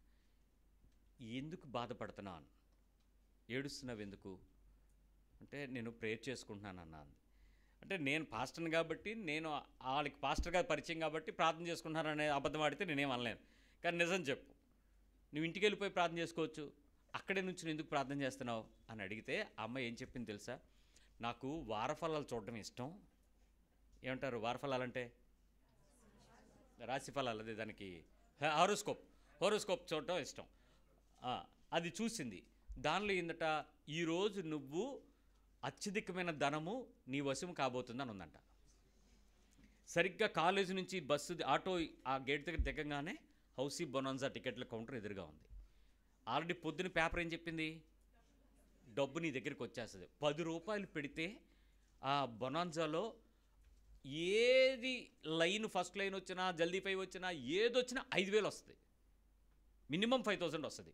ఏది లైన్ వచ్చినా, ఏది వచ్చినా 5,000. ఇప్పుడు ఆ అమ్మాయి మనసు ఎలా ఉంటుంది చెప్పండి? ఇప్పుడు అక్కడి నుంచి చేస్తున్న ప్రార్థన ఏంటట, ప్రభువా ఉదయం నేను చూసిన వార్త, ఇప్పుడు నా ఎదురుగా ఉన్నటువంటి ధనాపేక్ష, ఈ నాకు లక్కీ ఫేవర్ కూడా ఉంది, నాకు లక్ ఉంది, నంబర్ లక్ కూడా ఉంది. నేను అది తీయగానే నేను ఏ నెంబర్ అయితే ఇక్కడ నేను అనుకుంటానో అక్కడ వాళ్ళు చదువుతారు, టికెట్ వేసుకోవచ్చు. నాకు అంత లక్ ఉంది. ఈరోజు అంతా స్టార్లు తిరుగుతాయని రాసి ఉంది దానిలో. కాబట్టి దీన్ని నమ్మడం అయినా నాకు మాన్పించు, టికెట్ కొనకుండా అయినా నన్ను ఆఫ్ చేయి, దానిలో దూరకుండా అయినా నన్ను నిలబెట్టు, ఈ తప్పులోకి నేను వెళ్లకుండా నాకు సహాయం చేయని ప్రార్థన చేస్తుందట ఆ పిల్ల. నాకు ఒక్కసారి పిల్ల ఇంటర్మీడియట్ చదువుతున్నా నా కళ్ళ ముందు ఆకాశంలో దాటిపోయి ఎదిగిపోయింది. ఏంటి దీని పట్టుదల, ఏంటి నీ ప్రార్థన అని వెంటనే జోబులోంచి 50 రూపాయలు తీసి 5 టికెట్లు కొని నీకు ఇవ్వనా అన్నాను. సాతానా పొమ్ము అనాలి కదా మరి, లేకపోతే తీసుకొట్టుదేమో చూద్దాం, ప్రార్థన చేసింది కదా, శోధన రావాలి కదా, ఇప్పుడు ఎలాంటి రిసీవింగ్ ఉంటుందో చూద్దామని చెప్పేసి 50 రూపీస్ తీసి ఇచ్చాను. నేను తీసుకుంటానులే, నీ పేరు మీద కాకపోయినా నా పేరు మీద తీసుకుంటాను, నీకు ఇస్తానులే అమ్మా అన్నాను. అనేసి అంటే ఒక్క నిమిషం తీసి, అన్న వద్దన్నా, ఏమంటే నేను ఇప్పుడే ప్రభుని అడిగాను, ఆ శోధనలో నేను వెళ్లకుండా నాకు సహాయం చేయమని అడిగాను. ఈరోజు నేను దాన్ని గెలిస్తే ఇంకెప్పుడు ఆ హౌసీ వైపు, ఆ హారోస్కోప్ వైపు నేను వెళ్ళను. ఇలాంటి మాటకి వెళ్లకుండా ఉండాలని నాకు చాలా పెయిన్ వచ్చింది. ఇది నీ చిత్తం కాదు కదా, దీనివైపు నేను ఎందుకు వెళ్ళాలి, ఈ విషయంలో నువ్వు నాకు సహాయం చేయని ఏడ్చాను. Now God was admitted. నేను ఇంకొక ధైర్యం ఏంటి తెలుసా, నేను ఆమెను కళ్ళు తెరిచేటోడికి ఎదురుగా మీరున్నారు అంటే ప్రార్థన విన్నారు దేవుడని నాకు అనిపించింది. మీరేంటి 50 రూపాయలు తెస్తున్నారు అంది.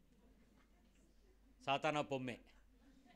అర్థమైంది. ప్రభువా నిజంగా ఆ అమ్మాయికి ఒక నమ్మకం కదా, సేవకుడు ఎదురుగా కనపడ్డాడనంటే ఓ ధైర్యం ఏంటి, దేవుడు చూసేశాడు, నా ప్రార్థన వినేశాడు, నన్ను గెలిపించేశాడు.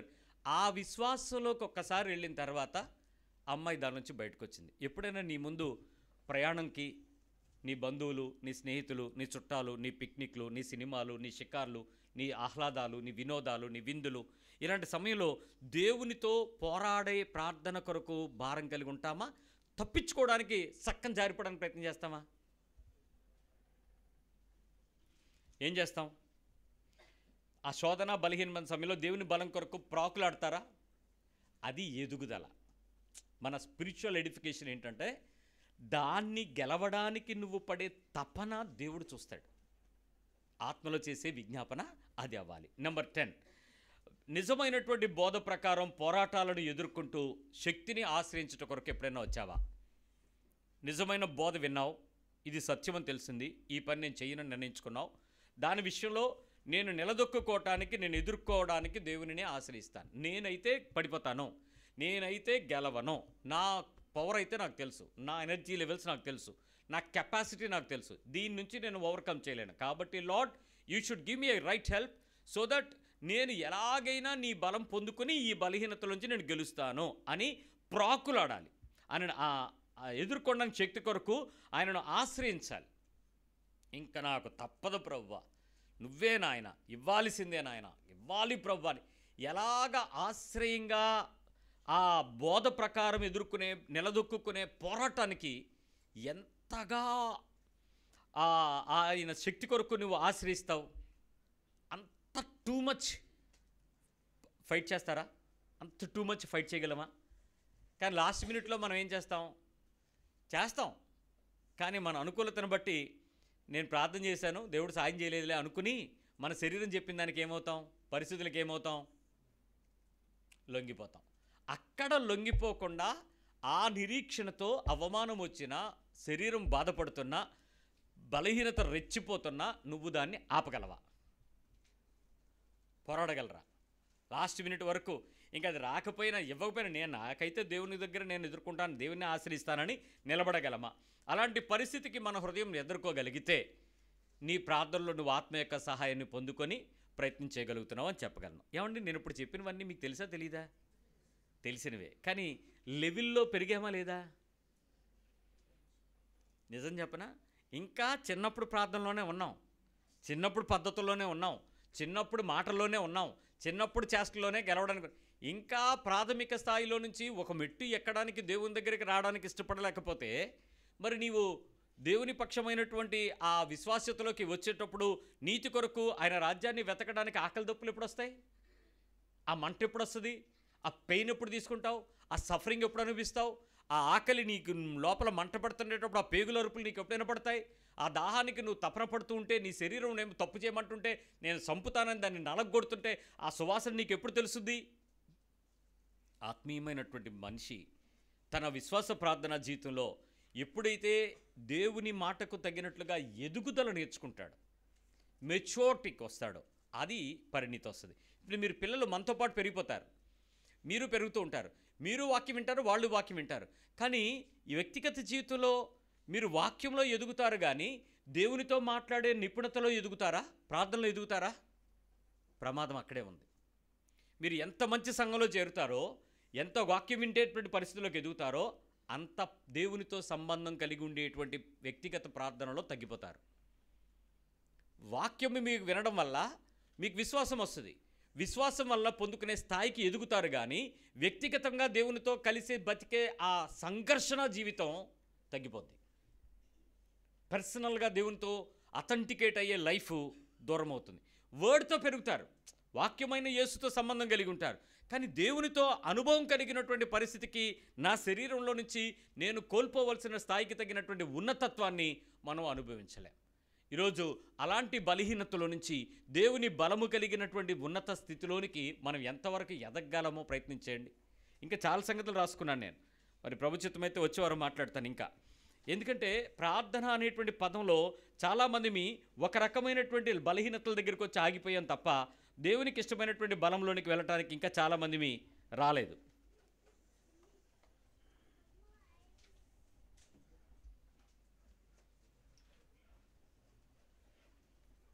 సో విశ్వాస సాహిత్యమైనటువంటి ప్రతి ప్రార్థనకు తగినట్లుగా మన అంతరంగంలో మన మనోనేత్రాలు తెరవబడి దేవునితో సత్యమైనటువంటి సంబంధం కలిగి ఉండి ఆ సంపూర్ణతలోకి ఎదగటానికి మనం ప్రయత్నించేద్దాం. ఈ బలహీనతలో నుంచి నువ్వు తప్పించబడకుండా నేను కూడా ప్రార్థన చేస్తున్నాను అనే నెపంలో గంటలు ఇంట్లో గడిపే బద్ధకస్తులు, దేవునితో అనుభవాన్ని సంపాదించుకొని స్వరము వినలేని బలహీనులు, లోకానుసారమైన పరిస్థితుల్లో ప్రార్థన గుంపుల మధ్యలో విజ్ఞాపనలు, ఇవన్నీ కూడా చాలాసార్లు నీ పర్సనల్ లైఫ్ని ఛాలెంజ్ చేయనివ్వకుండా నడుపుతాయి. దానిలోనికి మారడానికి ప్రయత్నించేద్దాం.